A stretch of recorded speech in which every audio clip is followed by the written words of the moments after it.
I raised him with wrinkled hands, bent back, and a heart too full of love. I gave up my dreams so he could chase his. And when my bones ached and my savings ran dry, I thought he'd be there.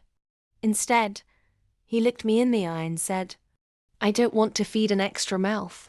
Then he tossed my bags in his trunk and drove me not to a nursing home, not to a shelter, but to his company, shouting, "If you want to eat, work for it."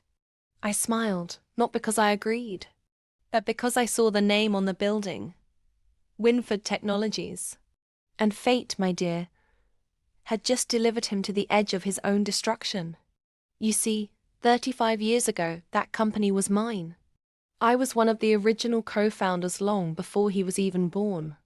But I sold my shares quietly after a betrayal by my business partner. I walked away, changed my name, and vanished into motherhood. I never told my son who I really was. As we walked into the building, he pushed me ahead like baggage, smirking at the front desk. "Hey, I've got an elderly new hire for the maintenance crew.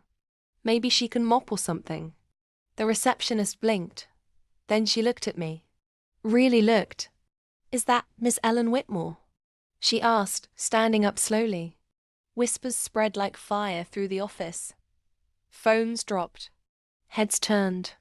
Moments later, the CEO himself stormed out of his glass office, sweat on his brow.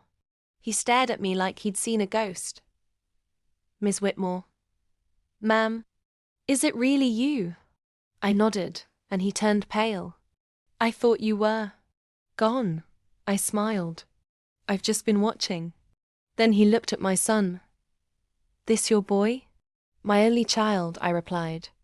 Ungrateful, arrogant, thinks I'm just an extra mouth. The CEO didn't even blink. "You're fired," he told my son. My boy's jaw hit the floor. "What? For what?" The CEO didn't answer. He was too busy leading me into his office with respect that could melt stone. "You built this company's legacy," he said. "Your son?" He just embarrassed it. Inside that glass office, I signed an agreement. I'm now a senior consultant emeritus honorary, paid generously, and only required to show up when I feel like it. As for my son, he now bags groceries at the same store he once refused to buy me vitamins from. Revenge doesn't always need screaming. Sometimes it walks in smiling.